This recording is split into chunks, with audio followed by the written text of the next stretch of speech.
Hello guys, hello from Stockholm, Sweden. Today is pretty good weather, so I thought I always used to make the video sitting in my room on a chair. So maybe I should make a video just by going out in the nature. And let's do a review of Nikon D3000. So this camera is almost like 13-year-old now. I will check the date when it was released just to confirm it while I edit the video later. So I would add it in the video. And talking about like the technical specification for this camera, so it has a ISO range from 100 up to 1600, and with high one option it will become kind of like 3200. So it's a very narrow ISO range. So if you are shooting in low lighting condition in the evening or in the dark, then it's not the ideal camera for you, because you would have that kind of a camera shake. You won't be able to get a higher shutter speed to avoid the camera shake, even if you are using this 1855mm kit lens. And megapixel wise, this has a 10 megapixel sensor. So 10 megapixel is not very high and not very less as well, but this is not something that if you are working as a professional, you are getting paid, that you should go for it. You should, I think, go for something better, maybe D3300 if you want to buy an old camera, because that one is 24 megapixel and the ISO range, the low light capability is much better than this one. And it has like a 9 autofocus point, just like any Nikon camera. Since this camera is strictly for photography, this cannot take any video.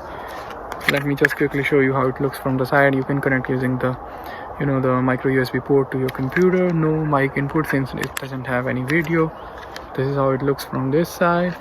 From this side you can actually put the SD card in here, and from the top it looks like this, standard Nikon dial, just like you have on any other Nikon camera, shutter on off. And from the back it looks like this, so pretty basic. So there is not much that we need to talk about this camera. I got this camera second hand for around $60 US, which is a really good price for this camera. And let's talk about like the positive things about this camera. The first positive thing is the price point. So you can get this camera very cheaply, because it's a really old camera, and there would be tons of people who would be trying to sell this, and the one that I got has only 6,000 clicks on it. So it's like fairly new, even though it's really old. And the second good thing about this camera is since it is a Nikon camera, you can use all the f-mount lenses right from 1959, all the manual focus and AI and AIS, those kind of lenses, everything would be compatible with this camera.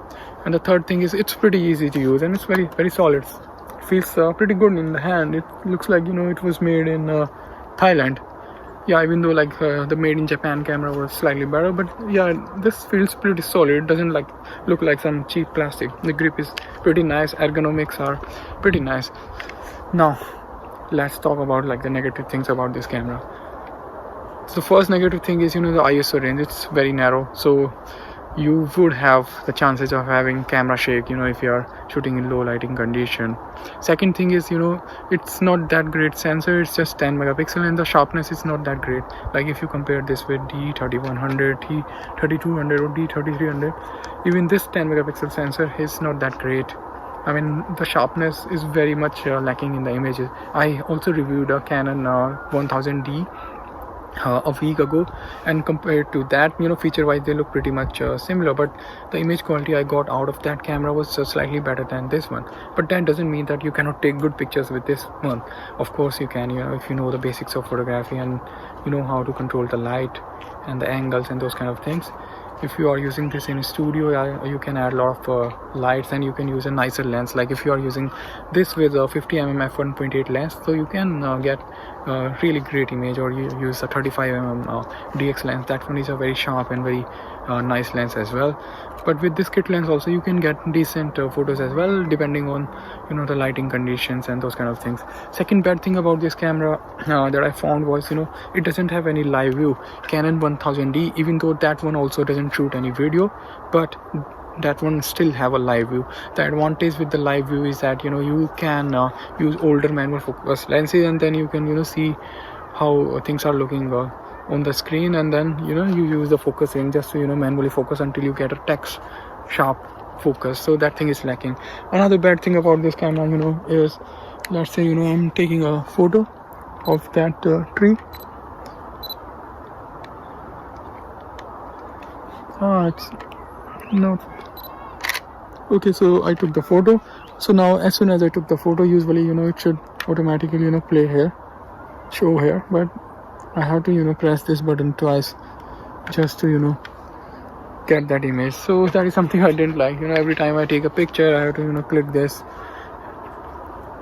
just to see the picture. So it's a bit frustrating. Another bad thing about this camera is the auto ISO doesn't work actually, even if you are in aperture priority mode or shutter priority mode or like any other mode. So you will have to bump up the ISO or lower or higher, making it higher manually, and it takes time because you have to fiddle with a lot of settings. If you are in aperture priority, ideally you just set the aperture and just lock the focus and take the picture. But in this, if the lighting condition changes drastically, you would have to play around with the ISO manually as well. So it takes time and you can miss your shots as well. So these were like few of the shortcomings. Not much you can complain if you get this for like $60 US. So the final conclusion, whether you should go for this camera, well, if you are a Nikon fanboy, you want something with just Nikon, or you want this as a collectible, just you have some kind of emotional attachment with Nikon, you can go for this camera. You can get it pretty cheap, and you can still get decent image. I have already added the photos I have taken with this camera in the image, so you would have already seen it. And I took those images with the 50mm lens, some of them, and other with this 1855 kit lens. And this is not something for a professional, like if you want to do professional photography. If you are just a beginner, you just want a DSLR, know how to use a DSLR and how to control the different settings, and eventually you want to move to a better camera in the Nikon range, so then you can go for this, because this is a Nikon camera, so you would get familiar with the Nikon ecosystem. You can build up the lenses and those kind of things.